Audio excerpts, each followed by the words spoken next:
Hi, this is Hyperwave. I'm Leah Wald, and I'm here with Tyler Jenks. And thank you guys for sending in such great questions. We've gotten them on Twitter, we've gotten them on email, we've gotten them in the comment section, and they are really, really good. Obviously, you guys have put a lot of thought behind this. And so hold on. There we go. That's muted. So today we're really going to focus on answering those questions. And then afterwards, Tyler's going to look at today's price action in Bitcoin. So starting off with, I have your first question for you, Tyler. Great. It is, if Bitcoin can hold and close above 11,000, does this still satisfy your requirements to keep us in a potential phase 3 of your hyperwave theory? Yeah, that's a great question. And we've gotten it from probably 10 or 15 different people, which means I did not explain it very well the first time. But what I'm going to do is I will pull up a chart so we can all talk about the same thing, which is where are we exactly in terms of all of these phase lines we keep talking about. So what you're looking at now is the hyperwave of Bitcoin. And the question is, if we stay up here around 11,000, we've actually slipped to 10,780 right now. We are in a bit of a pullback. But as long it can go anywhere it wants, up and down the price, as long as it doesn't break below this line. And right now, the line is moving up fairly quickly. So this phase 3 line now comes in at approximately 7,863. All the way back at the bottom was down at 6,300, but because this line is moving up, the phase line is moving up, every week that goes by, this line will get higher and higher, and it is that line that cannot be broken. It doesn't matter if we go below 10,000 or 9,000 or up to 16,000, we are still in a phase 3.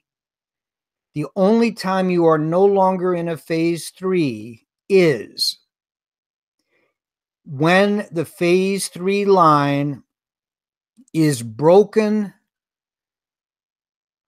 and closes at the end of the week on a weekly candle below the phase 3 line. So we've still got a lot of room because for the last 4 weeks, we have been moving up. And as we move up away from the phase 3 line, it gives us a lot of leeway for corrections. So my answer to the question is, don't worry about any short-term corrections between 10,000 and 12 or 14,000. They will not affect the phase 3 in any way. And with that, Leah, I'm going off screen share and back to you. Yep. Is there anything like diversification in the crypto space? And continues, I mean, everything is linked to Bitcoin. If it goes down, so do all the others. Tyler? I absolutely love this question. And we could talk about it for the next hour, but we won't.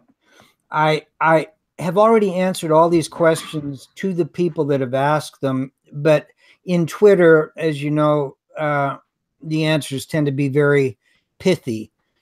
And I would like to get a little more philosophical right here, because this is the basis of what so many in the crypto space are debating.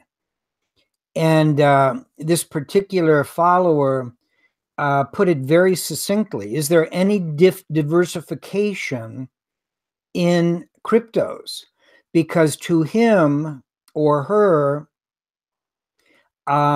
whatever Bitcoin does, everything else sort of follows. So when Bitcoin is correcting, all the other cryptos also correct. which is his general observation. That does not happen to be true specifically, but it is true generally. And that's what is so important to understand. All of the other cryptos are secondary or tertiary or insignificant relative to Bitcoin and Bitcoin prices. If Bitcoin goes up to 100,000, you can be assured that the very best secondary and tertiary cryptos are going to do very, very well. But if Bitcoin drops all the way back down to where it began, you can put money on the fact that all the other cryptos are going to get crushed. So that's simply a very selfish, private view for an investor. You're only talking about money, making money.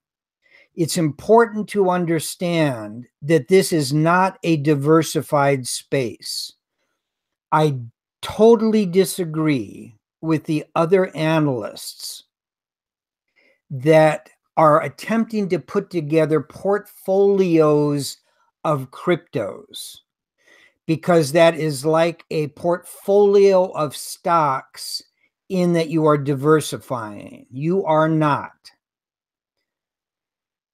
You might believe that you are. You might pick one that goes up while others are going down.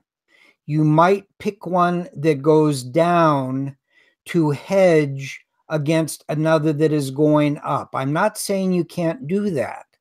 And I'm not saying that people like Lee, who posts Elliott wave analysis on many, many, many different cryptos, is not really providing an important service.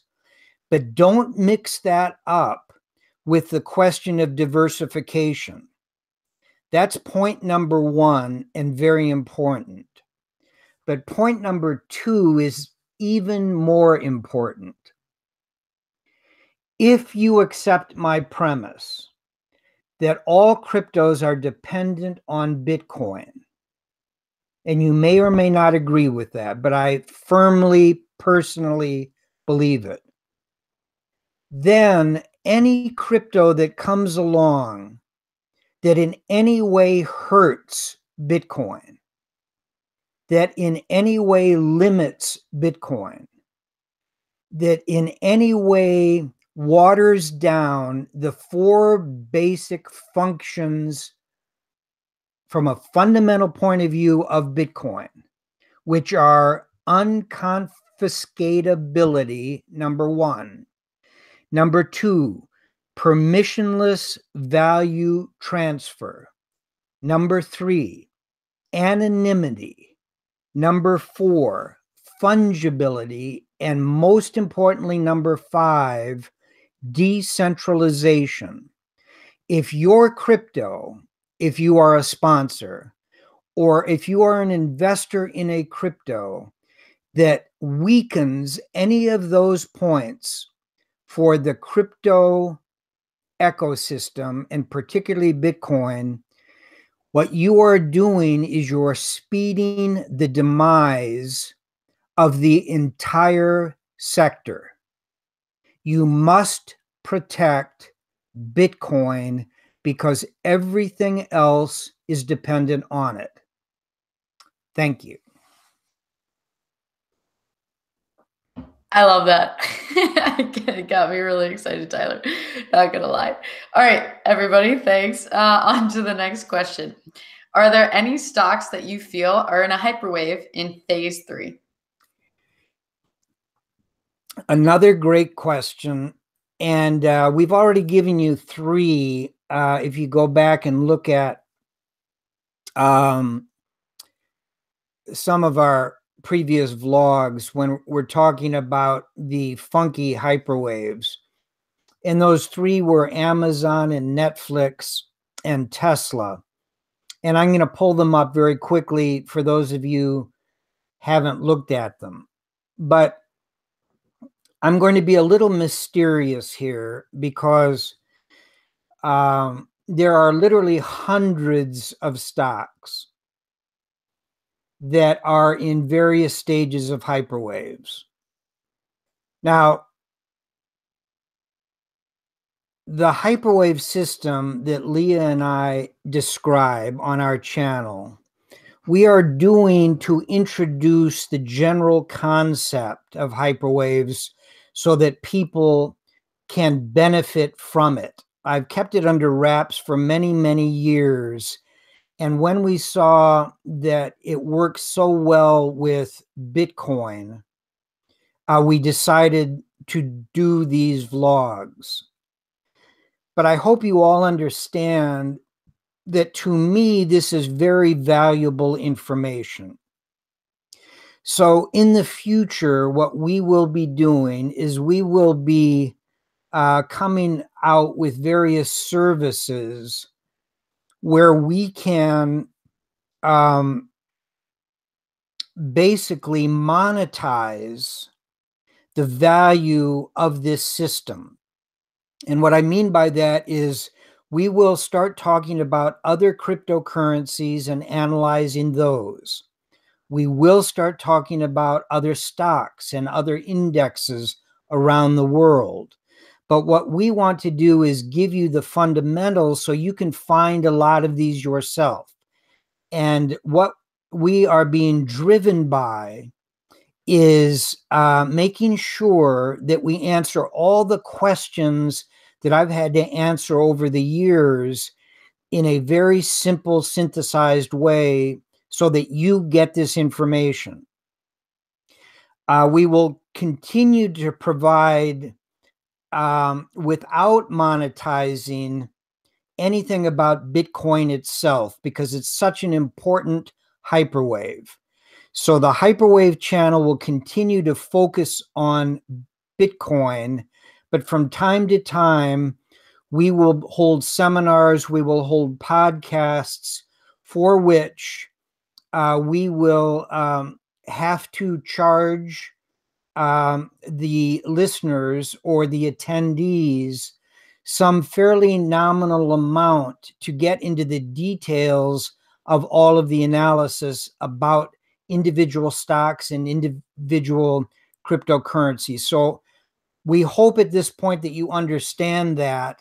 And having said that, what I'm going to do is I'm going to pull up the three that you asked about specifically and that we answered specifically just for the individual stock market. So the question itself is, are there stocks that are in the third phase of a hyperwave? And the people that asked us that question originally gave us these names because they had found them themselves. So Amazon, to me, is in the third phase of a hyperwave. And here it is, going all the way back before 2005. It starts at 2006, 7, 8, and 9, which I consider to be a phase one. We go from October of 2009 all the way to 2015 in what I believe to be a phase two. We have accelerated up from approximately April of 2015 until 2018, and it appears now that we might be in a phase four, but I doubt it. I believe we're still in a phase three, and I believe we're going to get a pullback in price at some point all the way back to the phase three line. And I only say that because we've only got one touch of this potential phase four. If we come back a second time and a third time at a later date, I might conclude we're actually in a phase four. My instinct tells me we're still in a phase 3. The second one that we talked about when we talked about funky hyperwaves was Netflix. Because to me, it's very clear that since the beginning of Netflix, we had a phase 1, a phase 2, and we're now in a phase 3, which is at a very steep angle. And just as I said on Amazon, I believe that what will happen is this phase 3 line is going to come up and continue up. And at some point, the price of Netflix will touch a third or a fourth time on the phase 3 line.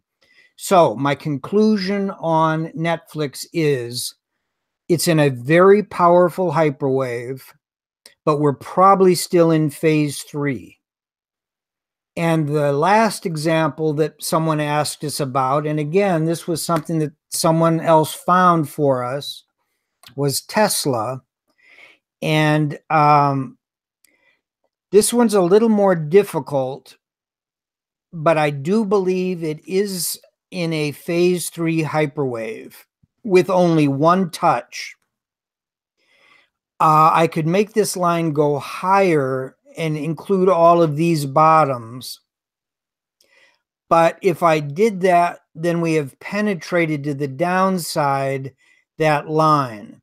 And what I'd prefer to do is say we're still early in a phase 3.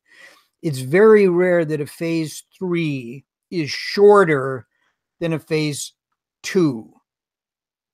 So I don't think we're near a point where we're going to accelerate up into a phase 4, but this can go much, much higher and stay in a phase 3. So that's a very long answer, but at some point I wanted to let everyone know that we are going to begin teaching Hyperwave, and we're just trying to find the right forum for the right crowd to do that, in which we will show dozens, if not hundreds, of potential stocks that are in the beginning stages of hyperwaves, but also teach you how to look for various signs in order to be able to find them yourself. It's not very helpful if you're reliant completely on our analysis, but you do need to understand all of the basics that we will continue to show you in coming vlogs. And with that very wordy answer, thank you for the question, and we will go back to Leah. Great. All right, next question. Do you think that we are in a phase 6 right now and all the bulls will get trapped? Again, a brilliant question, because it is so near to being true. I put the odds above 50-50 that we are not in a phase 6, that we are still in a phase 3. But you are right to be concerned. I did not sleep well for many nights when we dropped down below 7,500 to 7,000, below 7,000 to 6,500, because we were coming close to my phase 3 line, which set at 6,300. And this was a matter of days. And it almost seemed to me that we had to be in a phase 6. It turned out that we penetrated that phase 3 line, but we held and we closed well above it. And for the last month, we've been getting further and further above it. But I do not want to belittle the idea that we could very well be on the edge of the hyperwave breaking down, which will happen if we drop now below 7,700 and close on a weekly basis. That will mean that we have broken the phase 3 line, and then your question becomes preeminent. We are probably in a phase 6. We might have gone from a phase 6 into a 7, and we're headed much lower. So I'm not sugarcoating it. I want you to understand exactly where I am. I believe that we are in a phase 3, and I believe what we're going to see over the next week is an acceleration up in price above 11,000, 12,000, 13,000 with a little bit of a rest, and then up to 14,000, 15,000, 16,000 with a little bit of a rest. And then the final move over 19,666, which will put to bed your question once and for all. We are still in a phase 3, and we are going much, much higher. So all the marbles have been played. All of the cards are on the table, and we have to let Hyperwave develop and tell us where it's going. It's a tough question. Very tough, but very good. Is it time to place some orders? That is another excellent question. And the question specifically is, it came in about a week ago as we were breaking through 10,100, my mysterious line, through what I call the field between 10,100 and 11,100.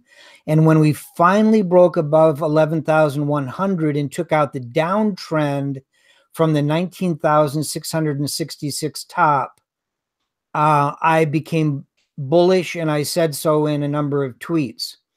And then one of our followers asked me that question: should we be putting in orders?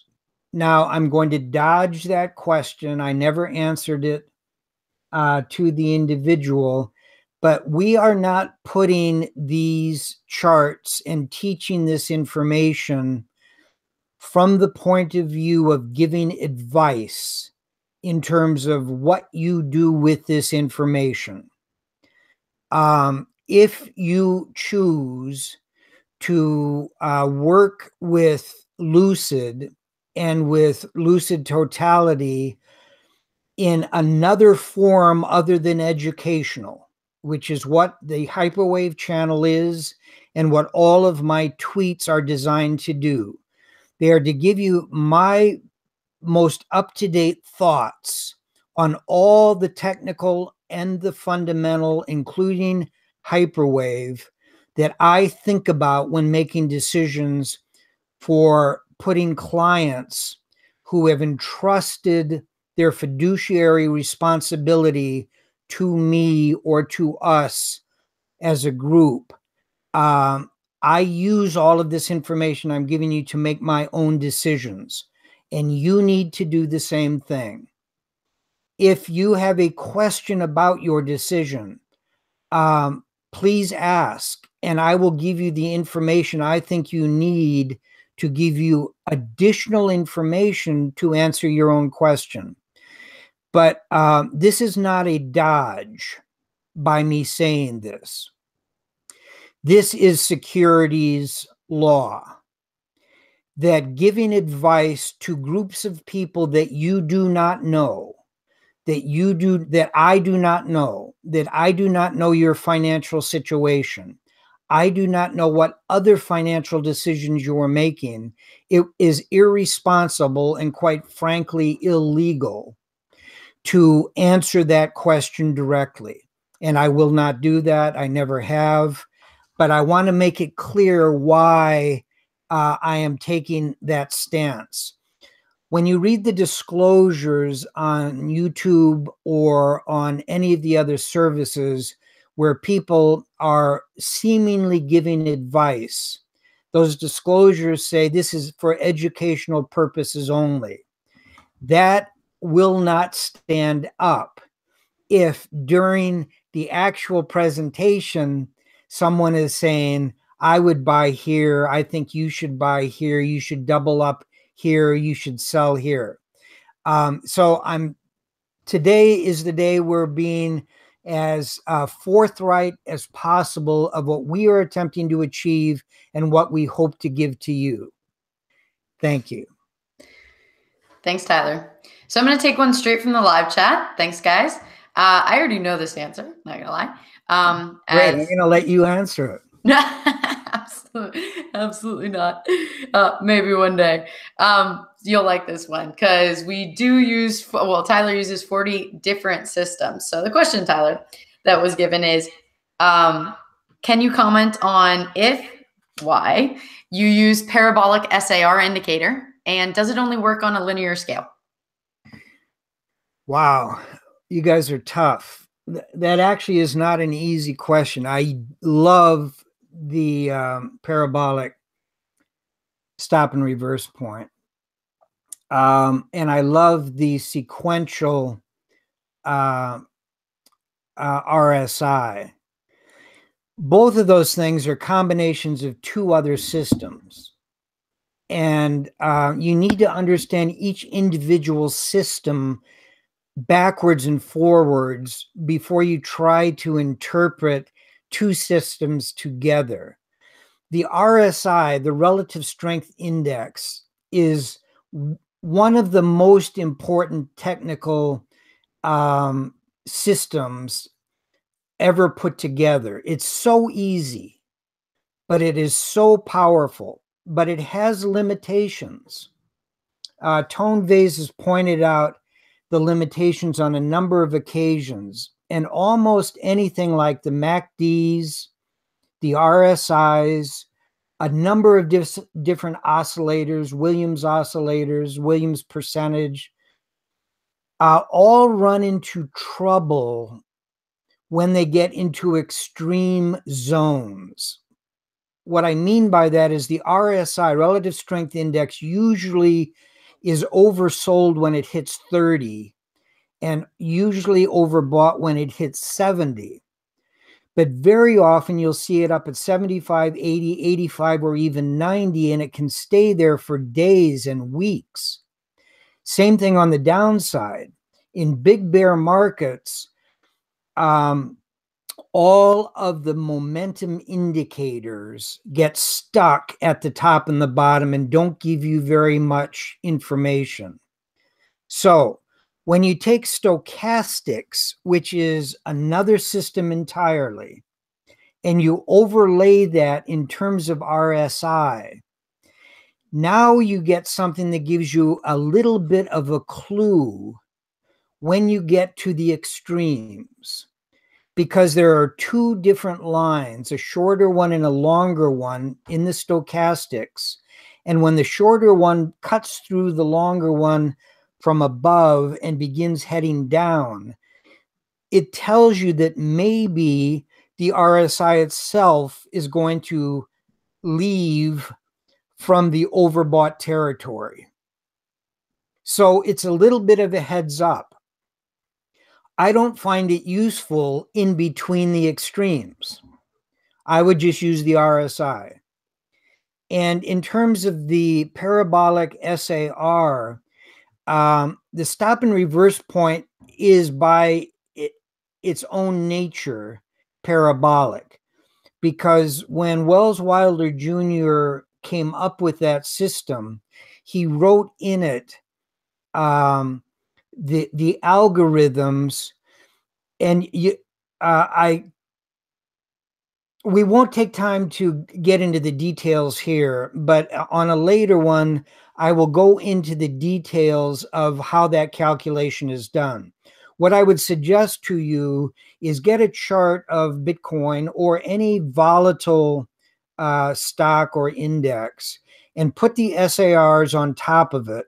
And what you'll see is that the spacing between the dots on the stop and reverse point change if the market starts going sideways. They get smaller. And if it accelerates up or down, they get larger. That's all written into the code back in the 1970s when that was put together.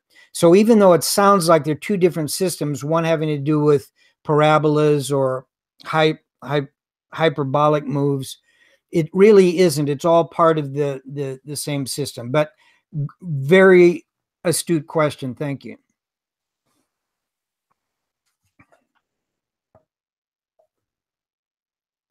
Sorry, I was on mute. Oh, good. All right, I'm back up. I'm actually, before we go to the Bitcoin chart, which is going to be next, I'm going to read one of your tweets because I think it's relevant to what's happening right now. Tyler said this morning, if I could have one piece of information that I knew to be true as to either what to buy or when to buy it, I would always choose when to buy it. This particularly applies to Bitcoin. The time element when, to me, always trumps the objective element what. So I just kind of wanted to end on that note. Maybe you'll put an additional comment before we start. Thank you for bringing that up. I heard that 25 years ago, and it stuck with me. And I use it constantly to try to sort out all the information that we get from both fundamental and technical sources. If you think about it, fundamental analysis in its very basic form is gathering information that is readily available about supply and demand for whatever you're looking at. If it's a company, you want to know who the management is, you want to know who their competition is, you want to know what patents they have, you know what's coming, you want to know what's coming off patent, you want to know what their earnings look like quarter to quarter. Are they meeting or exceeding their projections? You want to compare all of that to their competitors. All of that is fundamental information in terms of making a determination. And guess what? It does not help you in terms of the timing of your buys and sells. That's where technical analysis comes in. Technical analysis lets you overlay on top of all of your fundamental research systems that increase the probability that this is the right time to either buy or sell that thing which we have studied infinitely along with everybody else on Wall Street. So that almost everyone, if they're not trading on inside information, has that same fundamental information. Now, maybe you've got some analysts on your staff that are better than any other analyst on Wall Street. I don't believe that. I think that that information today with computers is readily available. So that's why I say it's when you make the decision, not what it is you are buying. You can screen 1,000 different stocks, and I can do that in an afternoon using technical analysis to get interested in those things that are giving me signals such as the sequential system, the hyperwave system, the Elliott wave system, telling you that the probability is shifting, that whatever it is, whatever the name is you're looking at, is ready to do something that you can make money off of. So thank you for bringing that up, Leah. It's really a very important point in my approach to what I do. Disclaimer to our audience, I was taught fundamentals as my first job. Tyler very well knows this, right after business school. And have absolutely been converted by Tyler and Tone strictly to technical analysis at this point. And definitely utilizing all the variety of systems that Tyler's talking about. So complete convert at this point. So Tyler, based on this, what's going on in Bitcoin today? It's not looking so good. No, it depends on how you look at it. And that's important. So let us bring up the current situation with Bitcoin and let's talk about it for a second. Earlier today, even before we started this podcast, we had dropped down below the magic 11,100 line, and we came to this uptrend, which is a very important line. I'm going to go to a 1-day chart quickly, because this is the uptrend line that connects the bottom of 5,900 and these two touch points as we approach 10,100. And we have stayed above that line and are still on a long-term chart flirting with it. But on a shorter term time frame, I'm going to go down to 15 minutes. An hour and a half ago, an hour ago, we broke down through that long uptrend line. Now, that doesn't worry me for a number of reasons. If we drop much further, it will begin to worry me, particularly as you go to longer time frames. But for now, let's just take a bigger look. Let's look at a 1-hour chart, which looks disastrous in terms of this drop. But it really only went from 11,600 down to 11,600 points, $600. Still a pretty big drop. And it occurred, of course, right through this magic line of 11,100 that we talk about over and over again. I wanted you to take a look at this sequence, which occurred about 24 hours ago. As we were coming down, we hit the 11,100 line. 1, 2, 3, 4, 5, 6, 7, 8, 9, 10, 11, 12, 13, 14 times, and then had this big upsurge. And then we went to new highs on this move, 11,688. And it was looking pretty exciting. This is about 10 hours ago, because we were approaching the high from 11,780 that occurred back in February 20th. That's our goal now. Our goal is getting above that. We did get above the downtrend line from the very top, and all of this action right up through today is above it. We did get above the 11,100 line, and now we've broken below that line, but we're still well above the 10,100 level. Unfortunately, what we've just done by dropping back to this line, the uptrend line from 5,900, is we're scaring a lot of people and making me a little more nervous than I was an hour and a half ago. But what I believe is about to happen, and I'm going to rely on the brilliant system called sequential, or TD, or the random number generator, or we should start calling it just the tone system, because the changes he's made in those previous systems of the sequential, I think, are far superior in a lot of ways.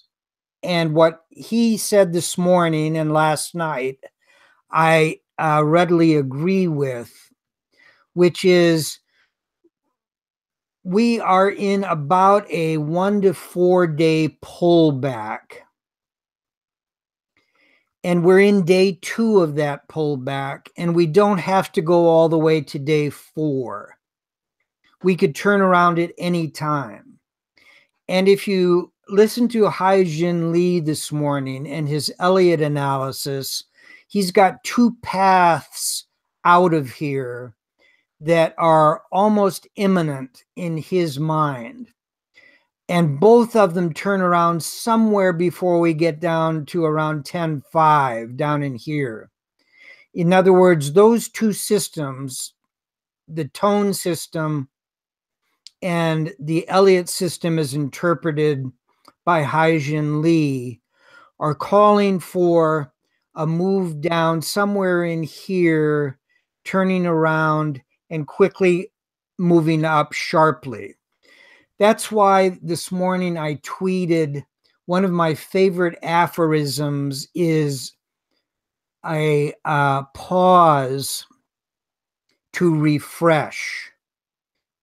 And that is something you often see after a tremendous battle has taken place with prices, either up or down. When they are resolved to the upside, and that is just what we have done, we've taken out 7 levels of resistance to get us up to these highs at 11,600. And now the market, Bitcoin, is taking a breather. And as long as that breather doesn't fall too far and do too much damage to all of the progress we've seen, the odds are greatly in favor of us moving up sharply and going higher, as I described earlier. And that's exactly the way I would look at the market today going into tomorrow. And with that final bit of analysis, we're going back to Leah. Great. All right, everybody. Again, thank you so much for writing in questions. They're brilliant. They truly are brilliant. So keep writing them in. We'll do a couple vlogs like this where we answer questions. We'll also try to answer them as often as possible, and then interspersed with a lot of different fun stuff. So thanks again for watching. Tyler? Great. Thank you very much. And again, thank you for following and listening and asking very terrific questions, and all the criticism, because any sort of criticism of things that you hear either has an explanation or it doesn't.